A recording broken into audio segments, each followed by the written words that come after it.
thing billowing, bursting forth with the power of 10 billion butterfly sneezes. This is Wine, Money, and Song. And if you're interested in wine and you want to learn about the best values in wine, please subscribe. This is part 4 on the 2022 Bordeaux futures.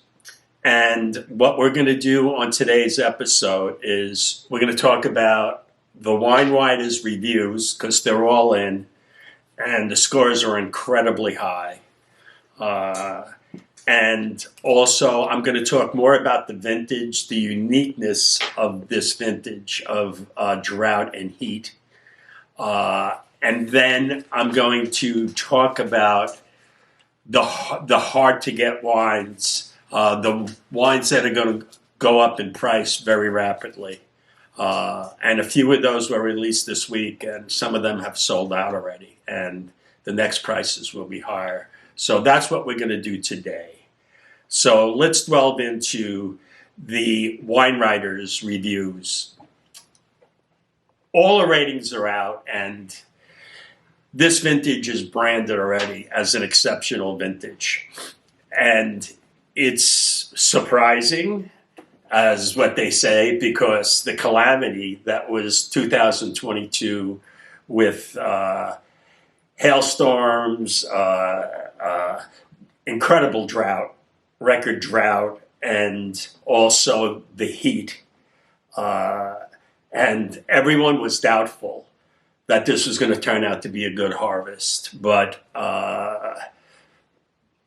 the vinification process occurred, and almost all the producers were very surprised and happy with what happened. And I'll go into that later on, more about the vintage. But the wine writers, the ratings are mid-90s, almost on everything. I've been going through all the ratings, and the ratings are the ratings. You have to understand that wine criticism, you really don't criticize the wines too often. Generally, you praise the wines a lot. You know, you push up, you don't push down. And there is not a shortage of upper 90-point wines. And the first gross haven't been released yet. And I'm not going to talk about the first gross much, because I know those wines are going to be great. I know they're going to be very expensive, and only a very select few people are going to be able to afford the $750, $800 a bottle that these things are going to cost. So I'm not going to waste my breath. I already know those wines are going to be great, and they've been great for 10 or 15 years. There's been very few off vintages for the first growths. But the ratings are there, and the wine writers, I remember in 2003, I read those ratings, and they were high. They were high, and when I tasted those wines, I never liked those wines. There's some good wines there. There's some excellent wines, but they were overrated, and the wines really never had charm. They still don't have charm. They're never going to have charm. And that's why this vintage, the weather was very similar to 2003, but the results are very different. So I think the big difference is in this unique vintage. The Bordelais have learned to handle the drought, the drought stress vines, the root systems searching for water. They've learned how to vinify these wines and how to handle these wines much differently. If these wines were made, if we had this vintage 20 years ago, these wines wouldn't taste the same.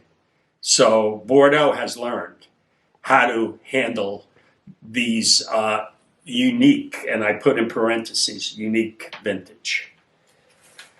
So what made it unique was, besides the heat, you know, there was ample rain in June. So that hydrated the vines. But in July, there was no rain, and there wasn't any rain until the end of August. And that probably saved the vintage. But the heat and the drought were so fierce, but the way that they handled the vines, and last week we talked about Canopy Management, we talked about how they handled it in the winery itself, in the couveries, when they made the wines, they didn't do the pump overs, they had lower fermentation temperatures, the berries were very small, and when you have small berries, you generally get very intense ripe wines and very dark colored wines. So you have to be very careful with not over extracting. And it's really strange how things have changed in Bordeaux. Back in the 90s and the early 2000s, up until 2010, they were going for ripeness. They wanted ripeness in their wines because the wine writers loved that ripeness. And it's like over the top, it's rich, but a lot of times those wines don't age well. They become clumsy. Some of them are jammy. And the last 10 years, the Bordelais have learned that you want to ratchet it down. And the right bank wines in the 90s and the early 2000s, there were some monstrosities there in the right bank. Some of those centimillions, they were 15%, they were heavily extracted, and they were getting high ratings, but the wines to me were oafish and clumsy and awkward and disjointed and one-dimensional. But in the last 10 years, things have been changing because they have to produce better balanced wines that have acidity. And this vintage, somehow, some way, they were able to get the pHs down. And in a hot vintage, usually the pHs are high. But in this vintage, a lot of them were low, and that kept the wines fresh. And during the Entre Premiere Week, all of the producers had a line. Yeah, we have big, rich wines, but we have fresh acidity. The wines are fresh. That's what the word was, fresh, fresh, fresh, fresh, so that the wines were balanced. And it seems like that's how the wines wound up. But remember, the alcohol levels in these wines are very high. And they're bordering on 15%. The average is 14 and a half, but some of them are hitting 15. And we're going to see how these wines age because of the uniqueness of the vintage. Now, Émile Peynaud was a professor at the University of Bordeaux, and he was the person who taught modern-day winemakers.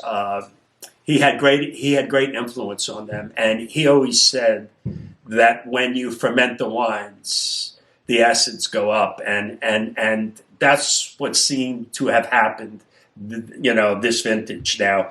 Can you compare it to some of the old hot vintages like 47 and 49 now?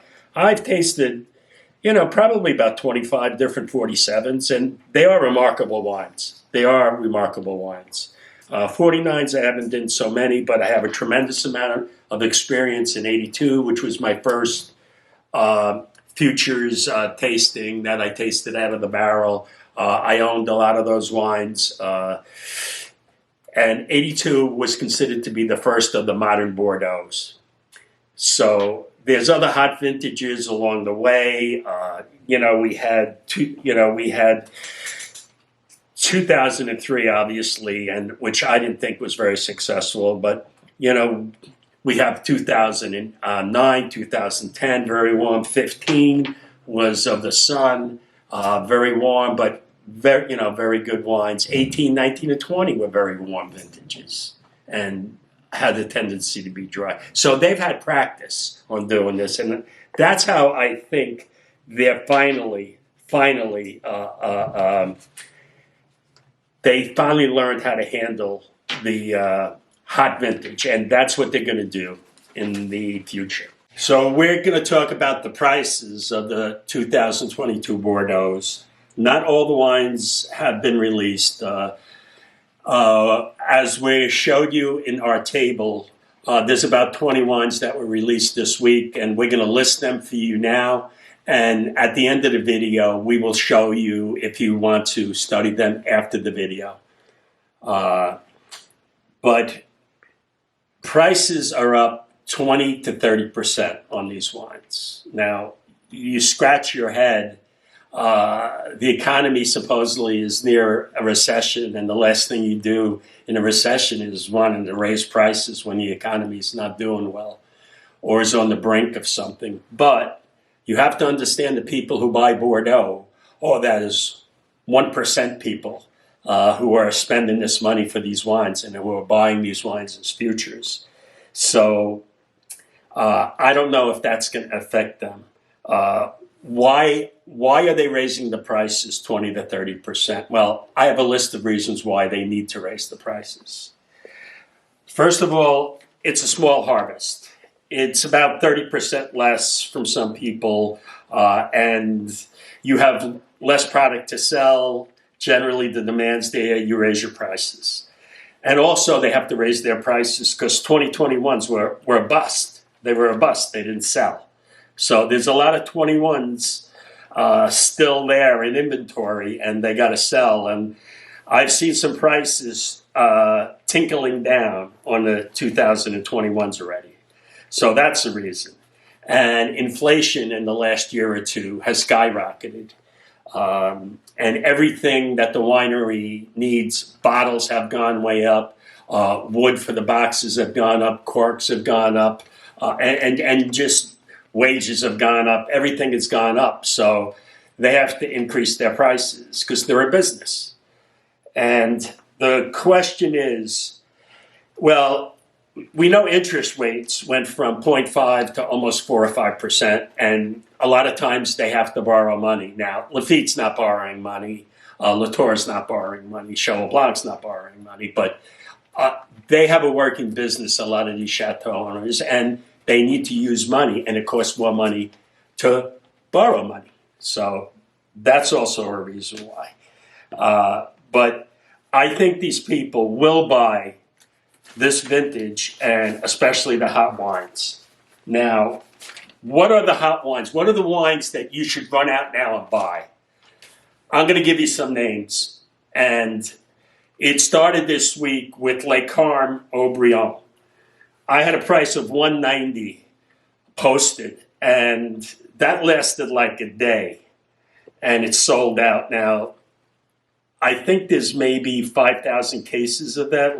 Let's see, it's something like that. And not all of the wine is offered entrepreneur as futures. So there's a percentage they offer. They ran out the door right away. So the second price I've gotten already is $245. So already it's 20%. That wine's going to wind up at $275 or $300 within a few weeks. So if you have a chance, you better grab it now. And some of the other wines you should grab quickly is you should maybe look at Parma. You should look at La Gaffayère. They have some very high ratings, and I already saw that sold out in 1 or 2 places.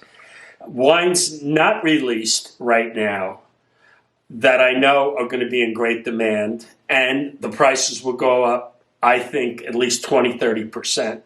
Within a short period of time is Figeac, Canon, Montrose, Vieux-Certain, and Coesternel. Those are wines that are not released yet. We don't have prices yet on those, but those wines are going to boom. And there's going to be great demand for it. And maybe Calon Segur too, I don't know. And Senestaff, as I said, did very well because of the heavier soils. And that's what you really have to look at. I want you to go out, if you're really interested in this vintage, and the reason why you buy futures is to get the cheapest price. You have to jump on these wines now because those wines are going to go up 20, 30, some of them 50%. So you better grab them now and don't mumble that you missed them. So pick those wines up if you're really interested in buying futures. But you should also look at the comparative wines. Like Les Carmes, as I said, is at $245 already from $180, $190. Look at the 21 price.